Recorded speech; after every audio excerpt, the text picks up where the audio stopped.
हरिओम। श्री गुरुदेव नमः। हे परम प्रिय मित्रों, हे माताओं बहनों, चलो परमात्मा की ओर चरण में आपका हार्दिक स्वागत अभिनंदन है। हे प्रिय मित्रों, आपसे प्रार्थना है गत वीडियो की भांति इस बार भी बहुत ही ज्ञानवर्धक और एक सुंदर वीडियो आपके लिए मैं लेकर आया हूँ। अगर वीडियो हमारी एक बार सुनने में न समझ में आए तो उसको तिबारा सुन लीजिए। आप देखना, बहुत ही सार गर्भित वीडियो होती है। ये कोई साधारण वीडियो नहीं है, साधारण अवस्था की वीडियो नहीं। ये ब्रह्म में स्थित व्यक्ति के जो शब्द निकलते हैं वही वीडियो है।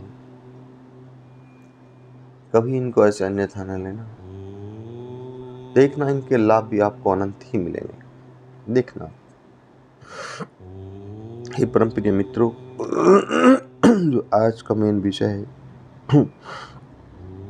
आपने देखा होगा, हम कोई भी व्यक्ति हो, ख्वाब देखता रहता है, अपने यानी कि योजनाएं बनाता रहता है भविष्य के लिए। गाड़ी ले ली है और दूसरी लेनी है, फिर उससे और बड़ी लेनी है, फिर अरबपति बनना है, फिर प्रधानमंत्री बनना है। लेकिन सत्य क्या है? सत्य यह है, जैसे ही हम एक ख्वाब से टूटते हैं, क्योंकि हमारे कर्म उस स्तर के नहीं है या फिर उतनी गति से नहीं है जो ये कार्य कर सकें, तो वे ख्वाब टूटते हैं। और ख्वाब टूटते हैं तो फिर पीड़ा होती है, दुख होता है। ये मनुष्य जीवन का सार ये है कि जीव को ख्वाब देखना है और ख्वाब अपने जो उसका रूटीन है उससे कहीं ज़्यादा बड़ा देखना है। यह कार्य कर रहा है, कर्म कर रहा है, तप कर रहा है, समाज सेवा कर रहा है, पढ़ाई कर रहा है, उससे कई गुना ज़्यादा देखता है वो, और फिर भी टूटता है।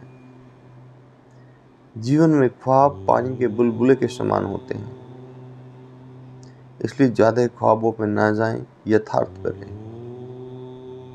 हम पढ़ाई कर रहे हैं, हमें पता हम पास होंगे, हमें पता हम कॉलेज टॉप करेंगे, इसलिए जिस प्रकार की आपकी क्षमता हो उसी प्रकार का व्यवहार करना चाहिए। एक बच्चे को होना तो केवल पास है हो और पहले से कॉलेज टॉप करने के ख्वाब देखने शुरू कर दें। उसको पता है ये नहीं है, ये असत्य है, उसको पता है ये असत्य है, फिर पानी के बुलबुले की तरह वे टूट जाते हैं। उसको पता है कि तुमने इतनी मेहनत नहीं की है, उसको ये भी पता है कि इस क्षेत्र में तुम्हारी योग्यता कितनी है। तो हे प्रिय मित्रों, कर्म के अनुसार जो व्यक्ति कर्म के अनुसार अपने भविष्य का निर्माण करता है, जो ख्वाब देखना हमारे भविष्य का निर्माण है, लेकिन जो कर्म के अनुसार भविष्य का निर्माण करता है वह सदैव आनंद में रहता है, प्रसन्न रहता है, खुश रहता है। लेकिन जो व्यक्ति कर्म के विपरीत अपने जो ख्वाबों का घोंसला बनाता है, कर्म तो हमारे नहीं है। अगर मात्र एक कमरा बनाने के ख्वाब है, हम 5 स्टार होटल बनाने के लिए घोंसला तैयार करते हैं, तो वे टूटना ही है एक दिन। जो अनुचित है, फिर हमें पीड़ा होती है, और पीड़ा होने के बाद जो सबसे बड़ी बात है, आश्चर्य की है, वो दोष सिर्फ जो है ईश्वर में देखता है, गॉड में देखता है, अल्लाह में देखता है। उस परमपिता परमात्मा में दोष देखता है। वो कभी भी अपने अंदर दोष देखता ही नहीं।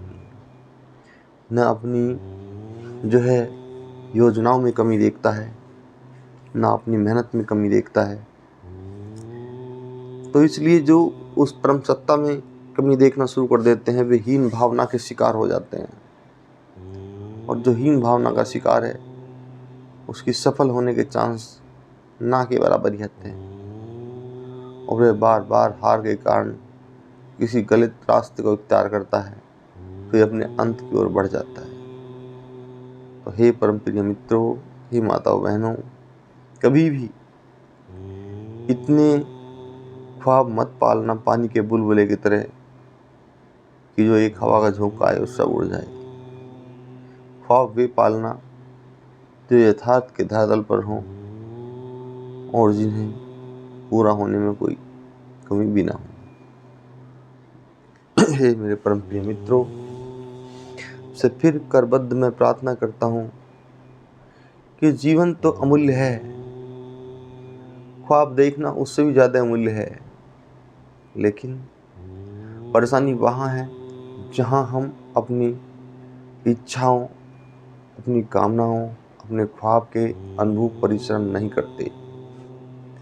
फिर वे ख्वाब टूटने शुरू होते हैं और मनुष्य का जीवन आंसू से भर जाता है और फिर ये रूटीन चक्र हो जाता है। ख्वाब बनाए टूट गए, फिर आंसू से भर गया, ख्वाब बनाए टूट गए, फिर आंसू से भर गया। तो इस जीवन चक्र को मत अपनाओ। जीवन चक्र अपनाओ, जो आपने ख्वाब देखे उन्हें पूरा करो और फिर आनंद के साथ जीवन जियो। फिर जो ख्वाब देखे उन्हें पूरा करो, फिर आनंद के साथ जीवन जियो। तो अपने आप में देखना, कार्य करने की क्षमता आपकी 2 गुना बढ़ जाएगी कम से कम। और इसी के साथ साथ अपनी सहन शक्ति, अपनी देखने परखने की शक्ति, हर चीज़ में बढ़ोतरी होती है। कभी देखना आप, लेकिन अननेसेसरी केवल खाली पीली करना कुछ नहीं। और कि कोई होटल देखा तो मैं भी मालिक होता, कोई पुलिस वाला होता मैं भी होता, कोई पीएम देखा तो मैं भी होता, तो ये अनुचित है। ये सब उचित है। उचित अपने कर्म के अनुसार ही है। जो अपने कर्म है उसके अनुसार जो देख रहा है वो सदैव प्रसन्न होता है। इसी के साथ ही मैं अपनी वाणी को विराम देता हूँ। आप सबको करबद्ध।